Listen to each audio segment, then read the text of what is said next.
And I would say it starts with an understanding of the limited notions we have of the complexity of the modern metropolis.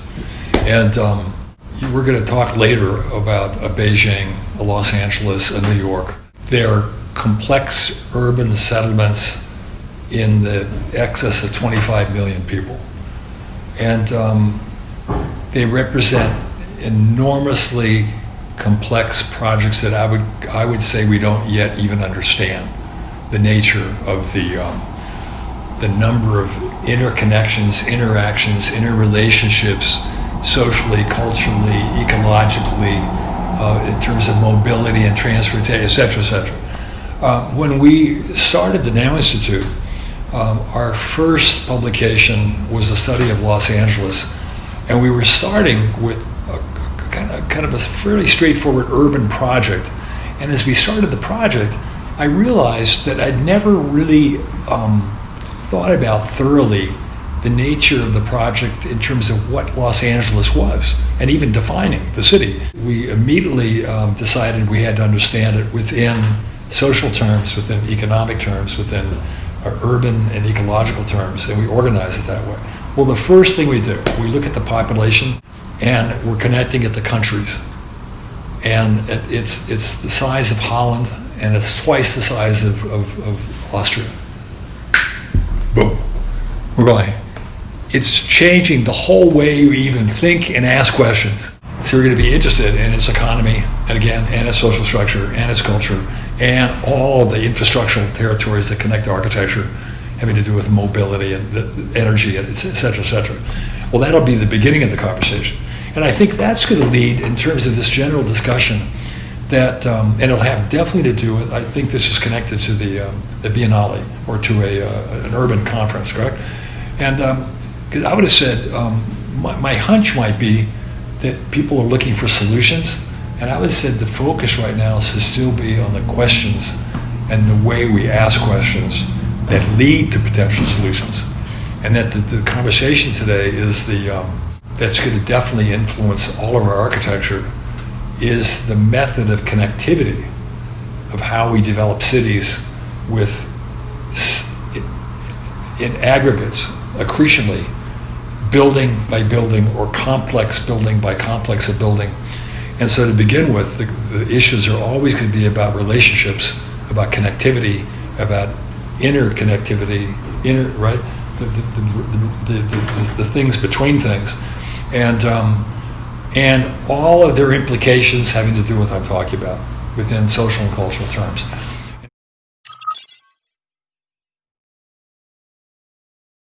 It's going to be an amalgamation.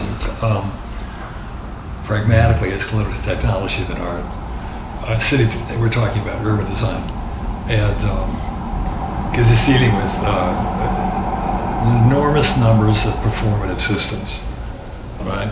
Transportation, energy, waste, water, etc., and the organization of those systems, and then that form the basis of human settlement and building organization. But again, I think it's going to lead back to the question we just talked about, that with that, art here meaning, I'm going to retranslate art a little bit, art meaning, again, the qualitative kind of aspect. And now I'm going to say absolutely that never escapes. The qualitative is always, in some way, forefront, right?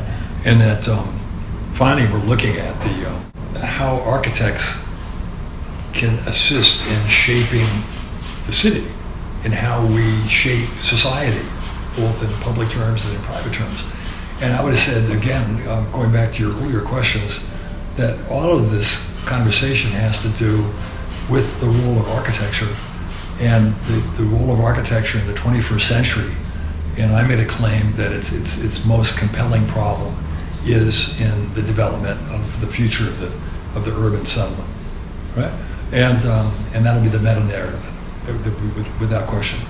And then with that, we'll go back to the answer to the last question, that it's going to be a scene between the various technical, pragmatic aspects of how we operate, and the obligation to solve those. Yeah, I think like if you look like 100 years ago, in 1920, then you're looking at technology that actually completely changes the typology of the city. So you look at elevators made high rises, cars made highways, right? So you look at Corbusier, and so I think at the end of the day, technology probably allows culture to flourish, and technology should, I think, moving forward, is going to liberate an urban infrastructure that allows culture, identity, which I think is always manifested in art. But ultimately, it comes into the identity of each community, each person, to actually manifest themselves. And I think right now the current discussion is, can technology be almost invisible as much as possible, right? And I think that's where the new future is probably going to go.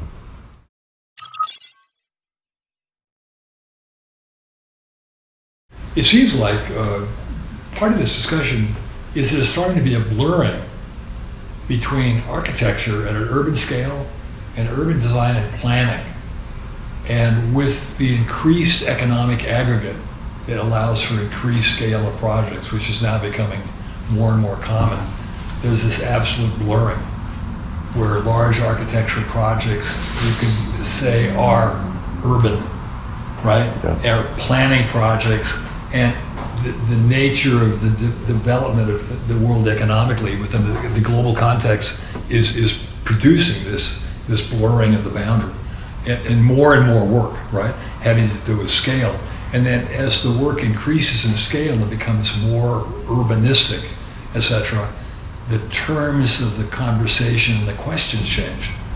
That vis-a-vis a single isolated building that's seen as in fairly simple terms as this object on a site, right, yeah, becomes something now that asks questions that are much more focused towards broader issues that are, again, they're going to connect to the broader influence of the metropolis, and they're going to be connected again to social, cultural, infrastructural notions, and you're going to want to understand its influence at the level of the city, right?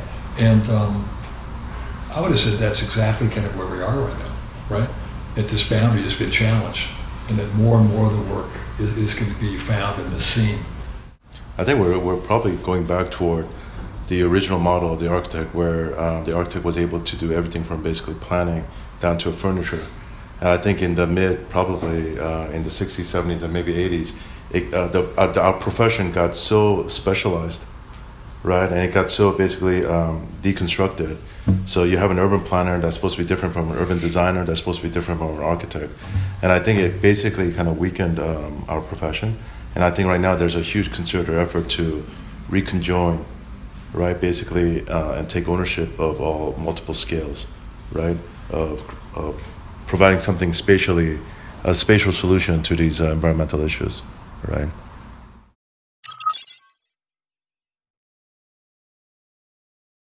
It's interesting, we now talk about the specificity of Beijing, because as architects today, like many architects, we're working in Madrid, we're working in Vigo, Spain, we're working in Casablanca, et cetera, all over China, obviously, we're working in Seoul, I don't know.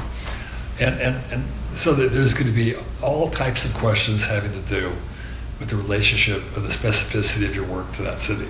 I think, finally, if you're the simplest answer to that is that, in fact, architecture is now part of a broader global cultural influence that dominates all of these cities.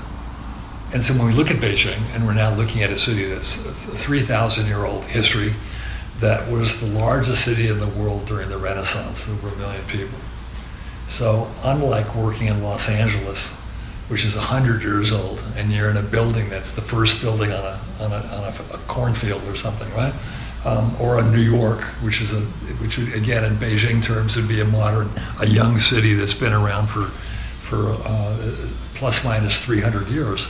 That we're gonna understand how architects kind of deal with difference to start with, because we're not sociologists or anthropologists, or in terms of how we discuss what Beijing is, right?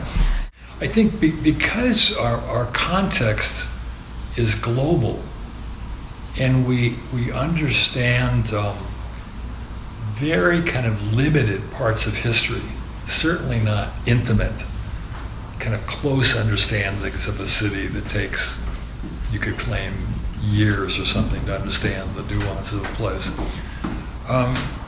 That we understand it within these terms of that moving from place to place, and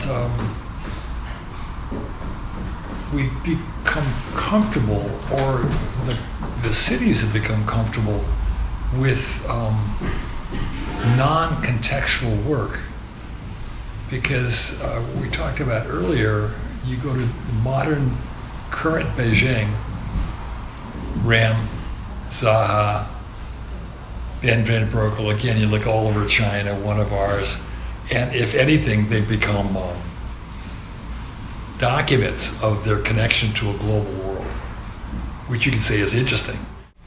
I think one of the important things to remember about, I think, Chinese or Asian cities is, especially the old ones, is that they're not actually frozen. And I think there's a lot of misconceptions, even internal to Asian architects and people, that they're always like these frozen pieces of history, and they're not. Beijing has been reinvented, right? Has been scraped and reinvented. Of course, the Forbidden City has been preserved. And I think in that same spirit, the way for Beijing to move forward is not to think of itself as a complete, precious, frozen entity, right? That it could actually readapt and reinvent itself and actually clean it. I mean, we had a conversation on just basically envisioning, like, if the rings are no longer highways, but they're rings of park, right? It's still the same system, but now it's a whole new ecological model for Beijing, right? So I think the big thing is that all Asian cities can be reinvented, even they have this historical status, and the history allows them to be reinvented. That's the beauty of actually having something that is systemically very robust, which allows then technology, culture to always come in, different dynasties come in and reinvent itself. But the basic structure is always there, right? And I think that's the only way for the new Beijing to move forward.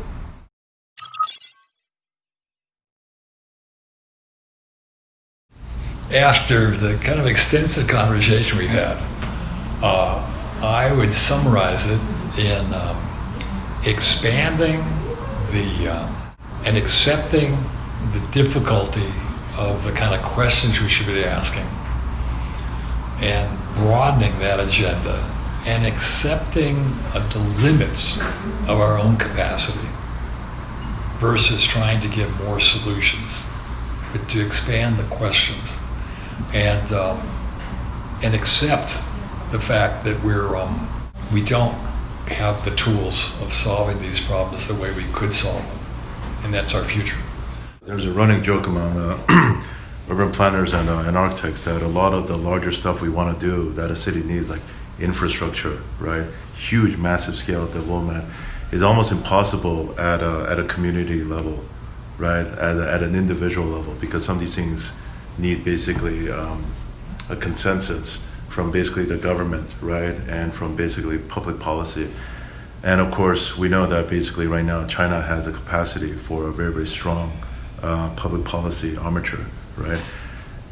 So in some ways, one of the reasons why in America we are held back on infrastructure is because our progressive structure limits infrastructural upgrading, right?